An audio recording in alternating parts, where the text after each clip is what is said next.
하나님 말씀 보도록 하겠습니다. 창세기 26장 12절에서 25절 말씀입니다. 다 같이 한번 읽어보도록 하겠습니다. 천천히 읽겠습니다.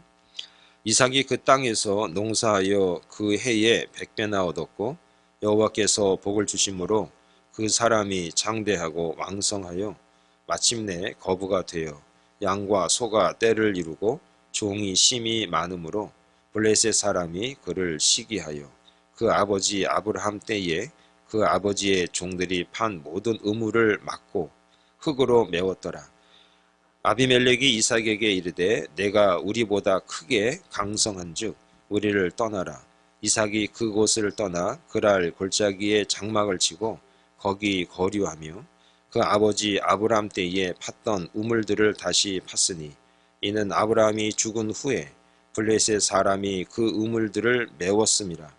이삭이 그 우물들의 이름을 그의 아버지가 부르던 이름으로 불렀더라.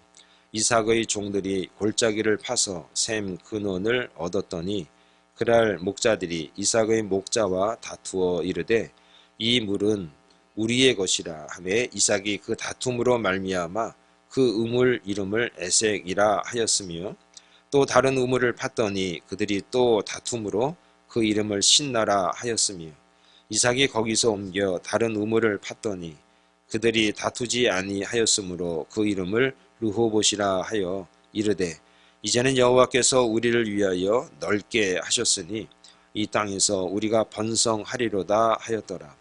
이삭이 거기서부터 부엘세바로 올라갔더니 그 밤에 여호와께서 그에게 나타나 이르시되 나는 내 아버지 아브라함의 하나님이니 두려워하지 말라. 내 종 아브라함을 위하여 내가 너와 함께 있어 내게 복을 주어 내 자손이 번성하게 하리라 하신지라.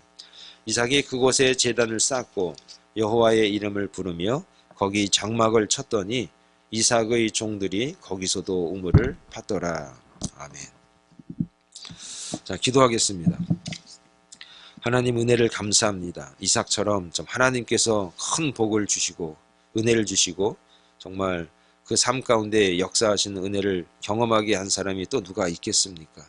그만큼 창세기에 기록된 이삭의 이 사건들이 우리에게 참으로 귀합니다. 이 말씀이 그에게만 있는 말씀이 아니라 오늘 우리의 이 시대를 살아가는 우리에게도 이 말씀이 힘이 되고 모범이 되어서 하나님의 자녀다운 삶을 살아가는 부족함이 없는 그런 말씀으로 오늘 우리가 이 말씀 앞에 서 있사오니 이 시간 은혜를 주시고 깨달음을 주시고 큰 하나님의 인도하심을 경험할 수 있는 거룩한 시간이 되게 하옵소서. 예수님의 이름으로 기도합니다. 아멘. 하나님께서 이삭을 만드실 때에 하나님께서 인간을 만드실 때에 복을 사모하는 자로 만드셨다는 것은 사실 어떻게 우리가 알 수 있냐? 복을 싫어하는 사람이 없기 때문에 그렇습니다. 여러분, 복을 싫어하는 사람이 세상에 어디 있겠습니까? 복은 돈이다라고 결정을 지을 수는 없지만 잘 되는 것이 복 아닙니까? 그러니까 잘 되는 것을 싫어하는 사람이 없기 때문에 하나님께서 우리를 만들어 주실 때 잘 되는 것, 좋아지는 것에 대해서는 굉장히 사모하게 하셨다는 겁니다. 오늘 본문에 이삭이라는 사람이 나오는데 이 사람이 농사를 졌는데 얼마나 큰 복을 받았는가? 100배의 축복을 얻었다 이렇게 나옵니다. 여러분, 여기서 100배라는 것이 그래서 거부가 됐는데 100배라는 것이 그가 처음 지을 때보다 100배로 더 늘어났다라고 하는 그 숫자의 의미가 아니라 이 100배라고 하는 것은 인간이 받을 수 있는 최고의 복, 정말 받을 수 있는 가장 큰 복을 받았다 그런 뜻 아닙니까? 그러나 이삭이 이렇게 복을 받는 것은 그냥 우연이 아닌 겁니다. 왜냐하면 이삭에 대한 이야기를 보면은 굉장히 내용이 많고 굉장히 디테일한 내용들이 많이 있습니다. 이 얘기는 무엇이냐면 이삭이 이렇게 된 이유는 그만한 내용이 있었고 과정이 있었다라는 것을 오늘 우리에게 보이는 겁니다. 저는 여러분들도 정말 하나님의 큰 축복과 은혜를 좀 누리기를 소망합니다. 그래서 오늘 이삭이 오늘 우리에게 어떤 본을 보였고 어떤 인생을 살았는지가 오늘 우리에게 조금 교훈이 되기를 바랍니다. 제가 이삭에 관한 설교는 제가 몇 번 드렸습니다. 그런데 오늘 이 말씀이 또 다른 의미로 또 다른 시각으로 좀 말씀을 좀 드려보도록 하겠습니다. 첫 번째는 이삭은 자기가 거주한 땅에 대해서 너무나 잘 파악하고 있었다는 얘기입니다. 자, 12절에 보면 이런 말이 있습니다. 이삭이 그 땅에서 농사하여 그 해에 100배나 얻었고 여호와께서 복을 주셨다. 이렇게 말씀합니다. 우리가 읽은 본문은 이삭이 그 땅에서 농사를 해서 그 해에 100배를 얻었다고 합니다. 12절에. 여기서 우리는 그 땅 이렇게 나와 있는데 이삭이 그 땅에서 여기서 말한 그 땅이 어느 지역인지를 좀 알아야 됩니다. 그 땅은 아비멜렉 왕이 통치하고 있는 블레셋, 지금의 그 팔레스타인 지역 근처입니다. 아비멜렉 왕이 통치하고 있는 블레셋의 그랄 지역이라는 곳입니다. 즉 여기는 원래 이삭이 살고 있는 땅이 아니라 이삭이 이주해서 아브라함이 이주해서 외국이라는 겁니다. 원래 자기 고향이 아니라 원래 자기가 살던 곳이 아니라 다른 나라라는 얘기입니다. 그런데 왜 이삭이 자신이 살던 곳을 떠나서 이곳으로 이사를 했습니까? 이삭이 살고 있는 지역에 흉년이 들었습니다. 그것은 26장 1절에 보면 나와 있습니다. 흉년이 들어서 먹고 살 수가 없는 겁니다. 그런데 그가 그랄 지역에서 무엇을 했는가? 무엇을 했죠? 100배를 얻었다는 얘기는 뭘 했다는 얘기입니까? 농사졌다는 얘기입니다. 그런데 여러분 우리가 알다시피 아브라함, 이삭, 야곱은 농사 짓는 사람입니까? 아니면 목축을 하는 사람입니까? 목축하는 사람이죠. 양을 키우고 소를 키우고 낙타를 키우고 이런 목축하는 사람들이에요. 이렇게 돌아다니면서 목축하는 사람들이에요. 모세도 그렇고.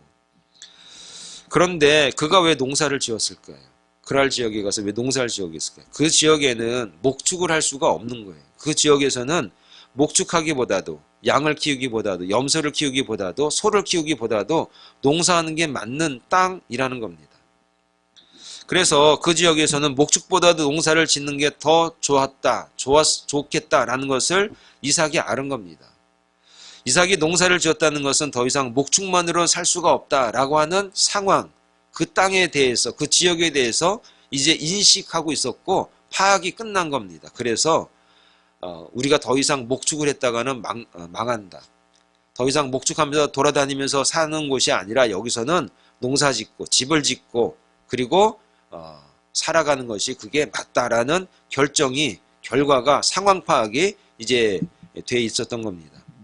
여러분 이런 대처법이 그를 목축이라고 하는 위기에서 새롭게 벗어날 수 있었던 성공할 수 있었던 비결이라는 겁니다.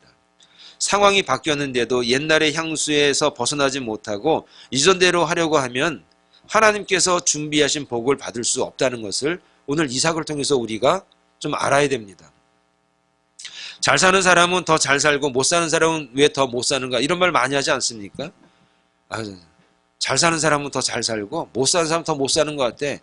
이 말을 바꿔보면 이런 겁니다. 잘 사는 사람들은 상황의 변화에 빠른 겁니다. 못 사는 사람들은 옛날 그대로 그냥 옛날 그대로 먹는 거 그대로 먹던 거 그대로 그리고 사는 거 그대로 그러다 보니까 변화가 없는 것이죠. 지금 어떤 상황인지 어떤 땅인지 어떤 환경인지 그거에 관해서 인식하지 않은 것이죠. 그런데 이삭 같은 경우는 어떤 것인가? 인식하는 겁니다. 여기 그랄이지 여기 블레셋이지 여긴 농사를 해야지 여기는 농사를 해서 열심히 가꾸고 열심히 결실을 맺어서 가을에 내가 얻을 수 있도록 내가 열심히 준비하고 열심히 일해야지 여긴 그랄 블레셋이지 라는 것을 상황을 그가 알고 있었던 겁니다. 여러분 저와 여러분들이 하나님께서 우리에게 주시는 복이 있습니다. 은혜가 있습니다. 근데 그 복을 받아 누리기 위해서는 내가 있는 이곳이 어떤 곳인지를 알아야 됩니다. 내가 사는 이 미국 땅이 내가 사는 이 밸리가 어떤 지역이고 어떤 성향이고 어떤 환경인지를 크게 아는 게 중요하다는 것이죠. 사람은 누구나 지금까지 살아오면서 자신에게 익숙해진 상황을 생각과 행동 방식을 선호하는 경향이 사실은 누구나 다 있습니다. 이걸 심리학자들은 뭐라고 말하는가? 그걸 갖다가 안주지대다 얘기합니다. 영어로 말하면 컴포트 존 이렇게 말합니다. 그러니까 안주지대에 들어가면 변화에 적극적이지 못하기 때문에 치명적인 해를 우리 스스로가 받을 수가 있다는 겁니다. 지금까지 이렇게 해왔는데 평소에 하던 방식대로 그냥 타성에 젖어버리면 그냥 매너리즘에 빠지게 됩니다. 결국 그게 망하는 원인이 될 수 있다는 얘기죠. 소위 믿음이 좋다고 생각하는 그리스도인들 가운데 주님께서 우리를 인도해 주시기 때문에 세상의 변화에 적극적으로 대처하지 않는 경우도 많이 있습니다. 그런데 그런 생각은 사실 매우 위험한 생각이라고 할 수 있습니다. 주님께서 우리를 인도하신다는 뜻은 우리가 좀 오해하지 말아야 됩니다. 내가 가만히 있어도 세상 막 변화에 돌아가고 있는데 내가 가만히 있어도 하나님이 그냥 던져주는 게 아니라 하나님께서 오늘 이 세상을 변화시키는 이유는 세상을 리드해 나가라고 하는 것이지, 세상을 리드해 나가고 선도해 나가라고 하는 것이지, 하나님께서 가만히 아무것도 하지 않고 있을 때에도 하나님이 은혜를 주신다는 게 아닙니다. 시편 48편 14절에 보니까 이 하나님은 영원히 우리 하나님이시니 그가 우리를 죽을 때까지 인도하시리로다. 맞습니다. 하나님은 우리를 죽을 때까지 인도하십니다. 이 말은 우리가 오해하지 말아야 됩니다. 내가 아무것도 안 했을 때 하나님이 인도하는 게 아니라 하나님이 이 세상을 이끌어갈 때에 우리를 도우시겠다는 겁니다.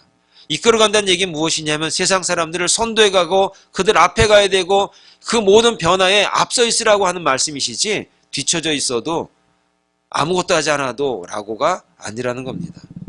하나님의 뜻대로 살기를 원하는 자들은 사실은 이 세상에 적극적으로 변화될 때 내가 그 선도에서 그들을 하나님의 뜻으로 인도할 수 있는 능력이 배양이 될 때에 그들을 도우시고 그들을 통해서 역사하신다는 겁니다.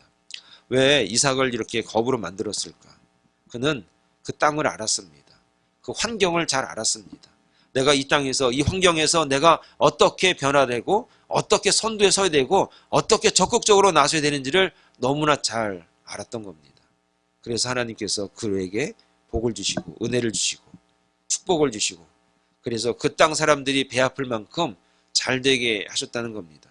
이러니 당연히 선두에 설 수 있었고 리드해 나갈 수 있는 리더자가 될 수 있었다는 얘기죠. 오늘 저와 여러분들이 그냥 타성에 젖은 우리의 마음이 얼마나 많습니까?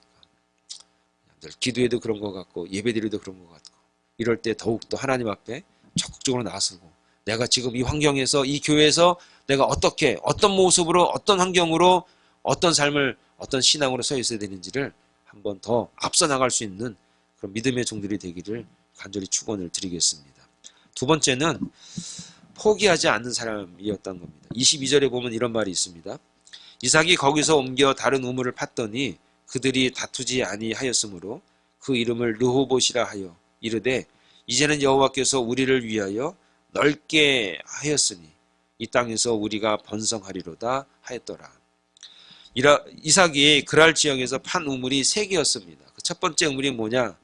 첫 번째 우물은 에색이라는 우물인데 우물을 막 팠더니 사람들이 우리 거야 라고 하면 그 지역 사람들이 뺏는 겁니다.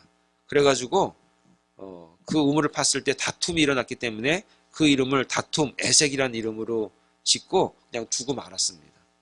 그런데 여기서 우물을 또 파는 것을 포기한 게 아니라 두 번째 우물을 팠는데 또 와가지고 뺏는 겁니다. 그래가지고 또 줘버립니다. 그리고 사람들이 와가지고 나를 대적하는구나 라고 해서 그 이름을 신나라 이렇게 줬습니다. 그리고 세 번째 우물을 팠습니다. 세 번째 우물을 팠는데 사람들이 오지 않아요. 그리고 대적하지도 않아요. 그래서 그 이름을 르호봇이라고 줬어요. 아, 넓다.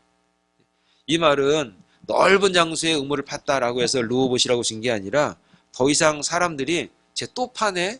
라고 포기하고 그래 팔려면 파 라고 방해하지 않았기 때문에 그래서 그 땅이 넓고 평화롭다라는 뜻으로 르호봇 이렇게 진 겁니다. 여러분 이삭이 장소가 넓다는 뜻으로 르호봇이라는 이름으로 가진 우물을 팠던 것은 우물 파는 과정에서 한 번 팠을 때 방해하면 두 번 파는 것 굉장히 힘들고 어렵지만 그 우물을 그래도 파는 겁니다. 근데 또 와가지고 방해를 합니다. 그러면 사실 보통 사람이라면 세 번째 파는 거 굉장히 두렵습니다. 그런데 포기하지 않고 또 파는 겁니다. 여러분 여기서 여러분 우물 파는 게 옛날이나 지금이나 이게 쉽습니까? 우물 판다는 게 물을 발견한다는 게 그 팔레스타인 지역에서 굉장히 힘들고 어려운 일입니다. 우물을 발견했다는 얘기는 도시를 만들 수 있다는 얘기예요. 그만큼 물이 중요합니다. 그러니까 물이 귀한 것이기 때문에 굉장히 공을 들여야 되고 굉장한 많은 인력이 필요하고 돈도 많이 들어갑니다. 한 번 실패하면 두 번 하기가 어려운 겁니다. 그런데 포기하지 않는 겁니다. 그만한 돈 들여서 또 파면 또 방해를 하면 어떡하려고 그러세요? 그 말을 듣는 게 아니라 또 파는 겁니다. 여기서 우리가 농사를 지어야 돼. 이 지역에서 우리가 적응하려면 물이 필요해. 농사를 지어야 되고 그러기 때문에 오물이 꼭 필요해. 방해를 하더라도 포기하면 안 돼.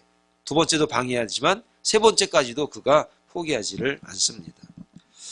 여러분, 이것이 아마 하나님께서 이삭에게 줄 수밖에 없는 축복의 시작 아니겠습니까?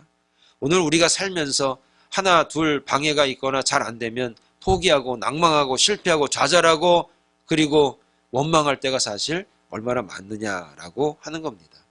히브리서 10장 35절에 보니까 이렇게 말합니다. 너희 담대함을 버리지 말라.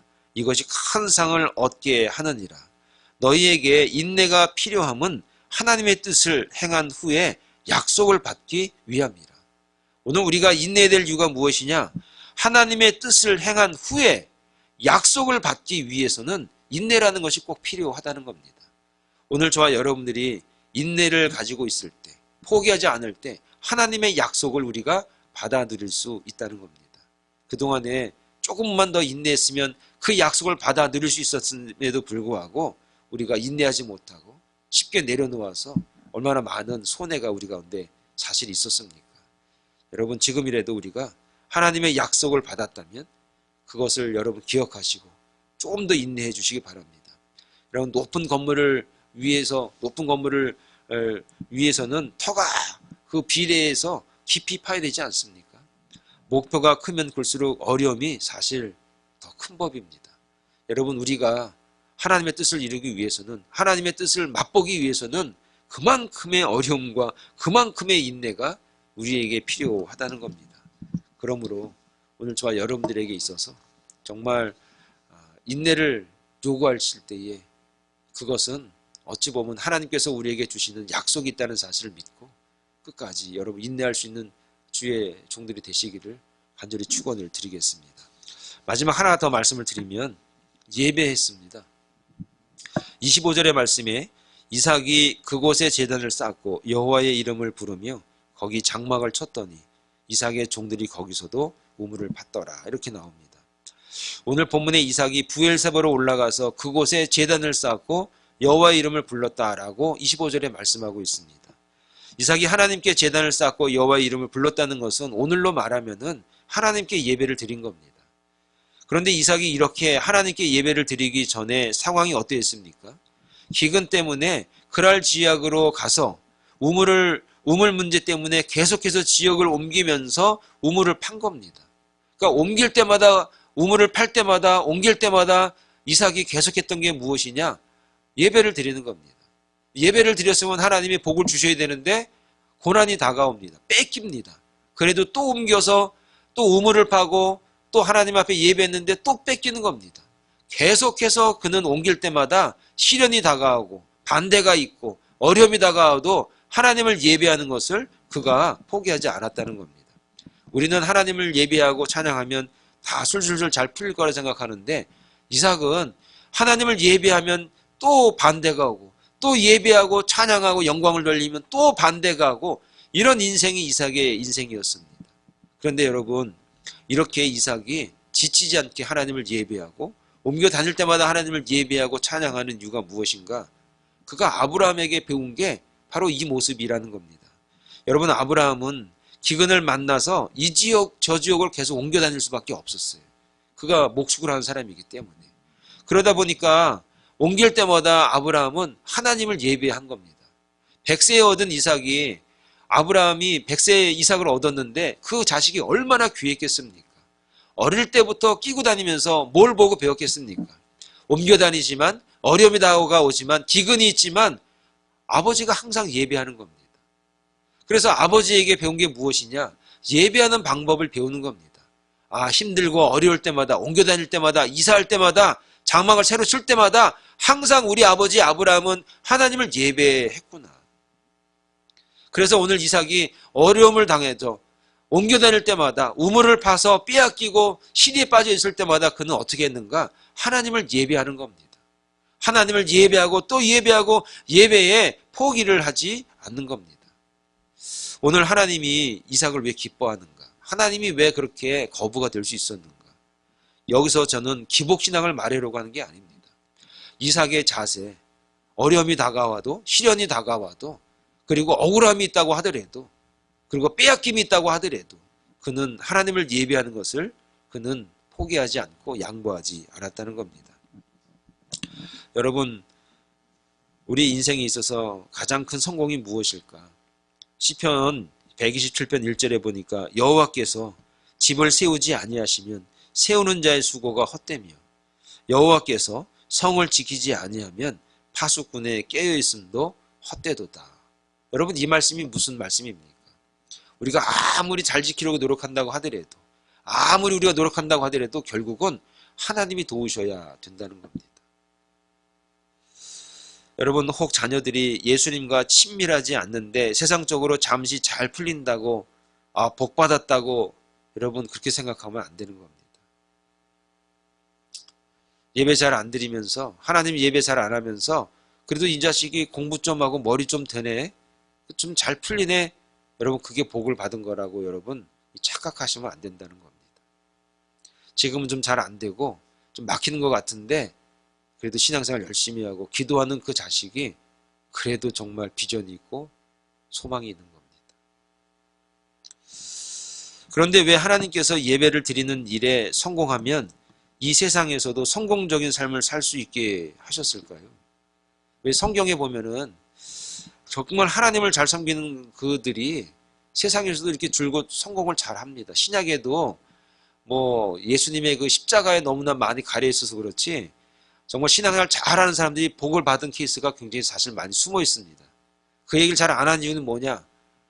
교회가 기복적으로 간다면 하도 그러니까 그냥 안 하는 이유가 많이 있어요. 그냥 요즘에 저는 그냥 아예 안 해버려요. 그냥 하도 그래가지고. 그런데 정말 하나님이 그들이 잘 되게 하셔요. 그 왜 그러느냐? 왜 이런 일이 있느냐? 이것은 하나님이 그렇게 하기로 약속을 했기 때문에 그래요. 하나님이 약속했기 때문에 그런 거예요. 이거는 이유가 없어요. 그냥 약속을 했어요. 그렇게. 어디 보면 되느냐? 출애굽기 20장 24절에 보면 이런 말이 있습니다. 내가 내게 토단을 쌓고, 나한테 토단을 쌓고 그 위에 내 양과 소로 내 번제와 화목제물을 드리라.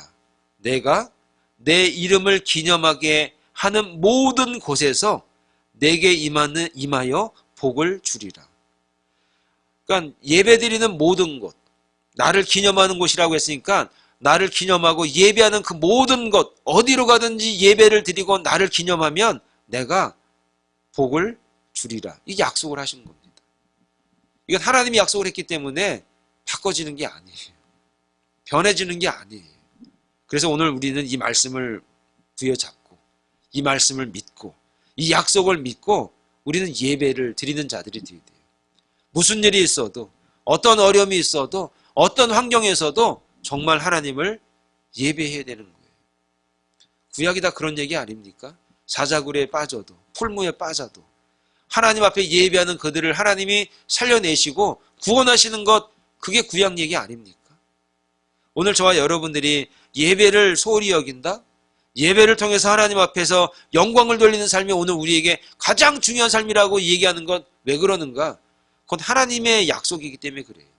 내 얘기도 아니고 누구 말도 아닙니다. 하나님의 말입니다. 하나님의 약속이라는 겁니다. 여러분, 이 약속이 오늘 저와 여러분들에게 믿음이 되시길 바랍니다. 사랑하는 여러분, 이삭처럼 우리의 삶 가운데 이 땅을 잘 아시고 정말 잘 대처할 수 있는 지혜가 있기를 바랍니다. 어려운 상황에서도 포기하지 마시고 인내하시기 바랍니다. 그리고 예배하시기 바랍니다. 그러면 분명히 여러분 한번 해보시기 바랍니다. 이 루트를 잘 가지고 나가실 때 하나님께서 주시는 복이 있나 없나 한번 실험해 보시기 바랍니다. 약속을 했기 때문에 이거는 실험해 보란 얘기입니다. 이 실험을 한번 시도해 보시고 경험해 보시고 그리고 간증할 수 있는 그런 주의 종들이 되기를 간절히 축원을 드리겠습니다. 기도하겠습니다. 거룩하신 하나님 은혜를 감사합니다. 우리의 삶에 그냥 매너리즘에 빠져서 아무것도 하지 않아도 하나님이 도우신다라고가 아니라 내가 열심히 살고 열심히 대처하고 이 땅에 대해서 내가 연구하고 노력할 때 하나님이 지혜를 주시고 은혜를 주신다라는 것을 믿게 하여 주옵소서. 그리고 우리가 열심히 살아가는데 포기하거나 인내하지 못함으로 하나님이 주시는 복을 받지 못하는 게 아니라 언제나 또 다른 우물을 팔 줄 아는, 또 다른 우물을 팔려고 하는 그런 인내의 백성들, 인내의 종들이 되어지게 하여 주시옵소서. 언제나 예배하며 하나님을 찬양하는 믿음의 종들이 되게 하여 주시옵소서. 예수님의 이름으로 기도합니다. 아멘.